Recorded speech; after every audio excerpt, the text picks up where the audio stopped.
Esto era algo que ya la Conferencia Episcopal venía pidiendo hace tiempo, en una búsqueda de reestructurar un poco las diócesis del Uruguay. Y bueno, ya la diócesis de Minas y Maldonado habían estado unidas. Maldonado justamente se separó de la diócesis de Minas en el año 66. Y entonces, bueno, era una aspiración, una búsqueda poder volver a unirlas y sobre todo para lograr una unidad pastoral que sea más ágil y ayude más para el servicio de los fieles y para la evangelización. ¿Qué implica este cambio, que se incorpore también el Departamento de La Valleja a lo que es su tarea habitual? Y bueno, se suman a las 15 parroquias que hay ahora en Maldonado y Rocha, 10 parroquias más que en el Departamento de La Valleja. Son unos 5 colegios católicos que hay allí también. Y bueno, los sacerdotes que están allí, que son unos 8 sacerdotes en este momento. Y una población de... Y unos 60.000 habitantes más o menos. O sea que la tarea se intensifica, por más que Sí. cuente con más apoyo también de gente del ámbito religioso, pero tiene una tarea mucho más abarcativa, ¿no? Sí, y más kilómetros para recorrer, Ajá. sin duda. Bueno, ¿y cómo se encara este año, Monseñor? ¿Qué visión hay? Un año más allá de temas políticos, un cambio de gobierno, pero desde el punto de vista de la Iglesia, ¿por dónde se encara este 2020?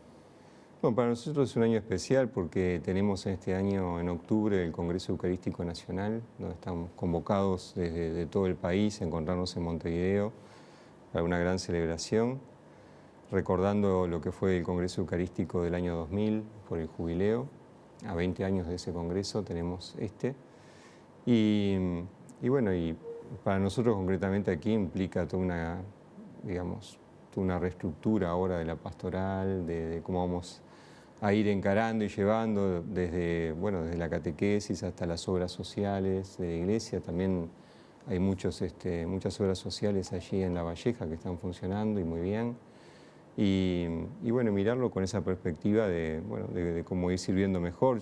Para mí ya hace un año y medio que estoy aquí, conociendo un poquito más el terreno y bueno, tratando de encarar algunos proyectos concretos para ir haciendo que la diócesis siga al servicio de todos los fieles, ¿no?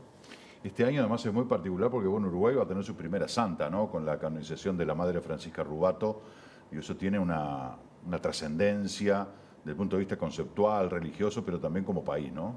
Sí, sin duda, es una gran alegría, la verdad.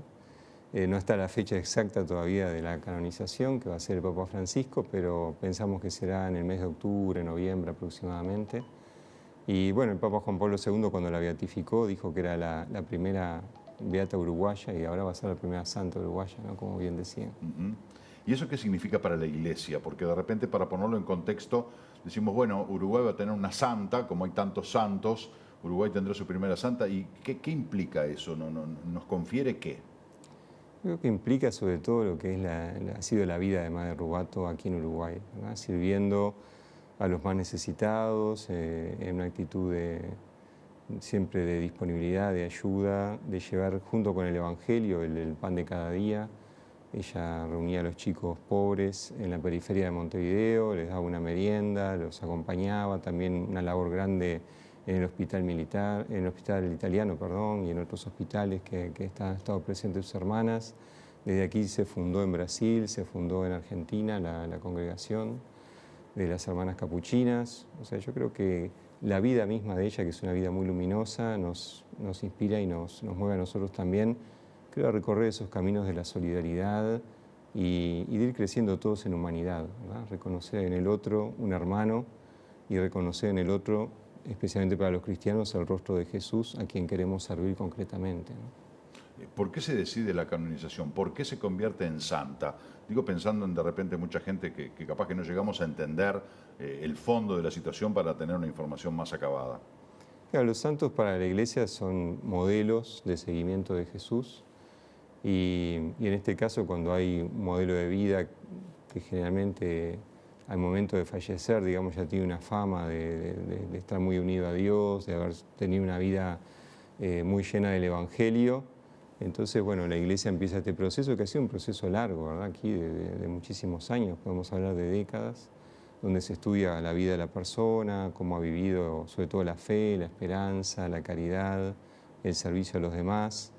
Y después se pide por intercesión de los futuros, 2 milagros, ¿verdad? Uno para la beatificación y otro, el que se aprobó ahora, que es para la canonización. O sea, los milagros como un signo de que, bueno, justamente está con Dios y lo que se pide a través de ella, ¿Y cuál Dios fue lo ese concede. milagro? En este caso fue la curación de un niño que, bueno, estaba desahuciado y recibió una curación que es inexplicable para la ciencia, ¿no? Esas cosas milagrosas, ¿no? Los Sí. milagros existen, sin lugar a dudas. Claro, yo tengo que decir, los milagros en el Vaticano se estudian primero un grupo de 3 médicos, después hay un equipo de 15 entre médicos y distintas especialidades científicas, y si todos ellos lo aprueban, ahí pasa después a una comisión de teólogos y después realmente llega al Papa, que es el que lo aprueba, ¿no? O sea que son muy meticulosos Sí, sí. en este estudio. Y tiene que ser realmente algo inexplicable desde el punto de vista científico, Claro. con los conocimientos actuales que tenemos de la ciencia, ¿no? Claro, se tienen que reunir todos estos requisitos para llegar a la conclusión o a la decisión de la santificación, ¿no? De la Claro. canonización. Le quería preguntar, Trócoli, porque bueno, es un tema que está muy vigente, que ocurrió hace muy poco y es un encuentro religioso, interreligioso que tuvo lugar en la Catedral de Montevideo, del que participó el presidente de la República, y se armó un jaleo bárbaro, ¿no? Porque algunos decían que se había violado la laicidad, más allá de que había un amplísimo espectro representado allí de distintas creencias. Hay algunas vertientes que se sienten de alguna manera discriminadas porque no fueron invitadas, como decíamos hoy más temprano, los afrobandistas que van a elevar una carta manifestando su discrepancia por no haber sido invitado, pero más allá de ese hecho puntual, ¿qué opinión tiene usted? ¿Le parece que hubo una violación de la laicidad? ¿Se habla de laicismo? ¿Qué visión tiene usted, que además estaba presente en ese encuentro? Sí, como decía, ahí hubo representantes del judaísmo, representantes de varias iglesias protestantes, también de las iglesias evangélicas libres y representantes de la Iglesia Católica. Y después, bueno, numeroso público que representaba también, creo, toda la gama religiosa que estaba allí en ese momento con sus líderes, ¿verdad?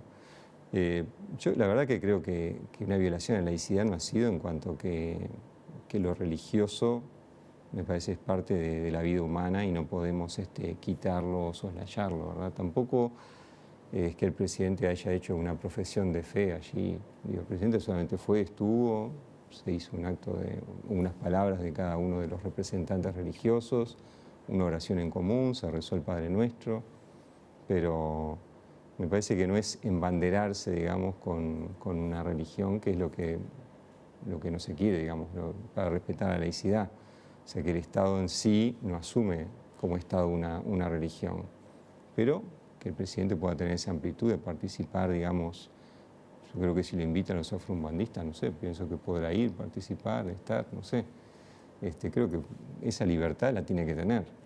Claro. ¿No? El cardenal Sturla ponía de relieve, el obispo de Montevideo, el hecho de que había un antecedente que fue en el año 1990 con el padre de Luis Lacalle Pou, con Luis Alberto Lacalle, que también concurrió a este encuentro interreligioso, que además, como decía Sturla, esto se hace siempre, es un encuentro religioso que augura buenos deseos y buen futuro para los gobernantes, más allá de los partidos políticos. Hablamos de los gobernantes que son elegidos por el pueblo de manera libre y democrática y para el bien de toda la sociedad, independientemente de cuestiones sociales, religiosas, políticas, etcétera. Como que es una cuestión genérica que nos involucra a todos en ese deseo, en esa expresión, en esa oración. Como que, bueno, no hay, como dice usted, una cuestión de que nadie se embandere con nadie o con nada, más allá de la fe católica que todos sabemos que tienen tanto la calle Padre como la calle Hijo. Sí, también el presidente Mujica participó, no en la Catedral de Montevideo, pero de un acto también así interreligioso, siendo el presidente de la República. Y bueno, también estuvo presente en la misa, ahí sí fue una misa, cuando asumió Sturla como arzobispo. Estaba presente allí el presidente Mujica y había algunos de sus ministros también. Allí no hubo tanto nadie, ruido, ¿no? Nadie se quejó de la laicidad. Digo, a ver, me parece que a veces, si entendemos la laicidad como borrar de la sociedad el hecho religioso, estamos empobreciendo la humanidad y nuestra propia cultura, ¿no? creo que tenemos que reconocer eso, que el hombre es religioso, que hay puede haber personas agnósticas que no crean, pero también hay muchos religiosos y que tienen derecho también a expresar su fe o eso, a tener esa oración, esos buenos deseos para un gobierno que está comenzando en este caso, ¿no? O para un presidente que está en ejercicio, ¿no? Como fue el caso del presidente Mujica, ¿no? Claro. Trócoli, estamos a un mes aproximadamente del inicio de la Semana Santa. Me imagino que habrá muchas actividades y ahora va a tener que estar en Maldonado, va a tener que estar en Rocha, va a tener que estar en La Valleja. ¿Se unifican las actividades? ¿O qué tienen programado? Sí, la Semana Santa especialmente es intensa, va a comenzar con el Domingo de Ramos, la clásica procesión, que la tendremos aquí también en Maldonado, en la Catedral, a las 10 de la mañana. Y bueno, después con actividades yo me voy repartiendo entre los lugares, ¿no? Como decía, voy a estar un poco aquí en la Catedral de Maldonado, un poco en la Catedral de Minas y también visitando Rocha para poder bueno, tener contacto con todas las comunidades de algún modo, ¿no? Pero bueno, es un momento intenso para todas las parroquias también que viven muy fuertemente la Semana Santa y que congrega mucha gente que especialmente ahí quiere vivir su fe con otra intensidad y acercarse de un modo especial a Jesús, ¿no? En algún momento, y no hace mucho, bastante reciente, es esto que voy a plantear, se había hablado de que había una tendencia como a, más allá del tema del descrédito, pero una tendencia a que la gente, la sociedad uruguaya ya no era tan católica, por lo menos practicante, que no era de asistir a misa, que no era de ir a la iglesia, que de repente tenía sus creencias, pero que era más individualista. Esto se ha profundizado, se ha revertido, en su opinión, en su visión, ¿no? ¿Considera que la sociedad uruguaya se ha volcado otra vez a la iglesia, que se mantiene al margen? ¿Cómo lo ven ustedes? Yo creo que hubo, sí, vamos a decir, como un descenso en los que se dicen católicos. Actualmente está entre un 38 y un 40% de la población del país, pero que ahora estamos con un momento, digamos, de meseta, ¿verdad? Por lo menos en los últimos estudios que se han hecho de encuestas de Latino Barómetro y otras agencias internacionales que están midiendo constantemente este tema religioso en los distintos países. Para la Iglesia Católica ha llegado un momento de meseta, creo que ha subido un poquito más en algún porcentaje la Iglesia Evangélica y no sé, para mí creo que es un buen signo por lo menos de que la Iglesia está como comenzando a responder también a las búsquedas, a los deseos y a las necesidades de los fieles, ¿no? Y que también puede saciar esa inquietud que hay en la población, esto a nivel global, a nivel mundial, de lo que son los abusos de la iglesia y los casos que han habido, de denuncias de curas pederastas, de casos horrendos que han ocurrido, que se han mantenido durante muchísimos años en el oscurantismo, bajo la sotana, como dicen algunos. ¿Cree que también la iglesia ha dado respuesta y en función de eso está logrando que vuelva a recobrarse la confianza y la práctica de la religión? Yo creo que va a llevar tiempo, ¿verdad? Pues algo muy doloroso ha sido para todos, ¿no? ha sido muy duro, muy doloroso y bueno, y siguen apareciendo situaciones, casos, denuncias. Entonces, yo creo que eso va a llevar un tiempo, como usted dice, revertirlo va a llevar tiempo. Sí creo que se ha crecido en transparencia, en una forma clara de asumir esto, de enfrentarlo. Bueno, esa tolerancia cero que el Papa Francisco ha dicho y lo estamos poniendo en práctica. Y bueno, creo que todo eso ayuda porque ha frenado esto, pero recuperar la credibilidad para mucha gente va a ser un proceso un poco más largo, creo. Sí, ¿no? La confianza cuesta mucho construirla y se pierde en un segundo. Sí, sí, lo decimos cuando educamos a nuestros hijos y creo que en la vida cotidiana, en todos los órdenes de la vida, cuando uno teje ese vínculo, construye la confianza, que es algo muy trabajoso y muy débil.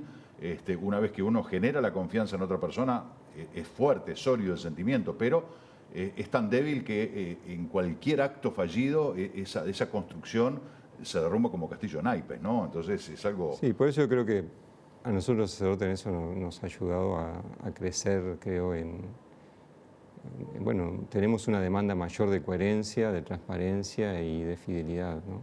Y creo que eso nos hace bien, que nos exijan más. Sin duda, Así está que, y bueno, creo que tenemos que seguir transitando por ese camino.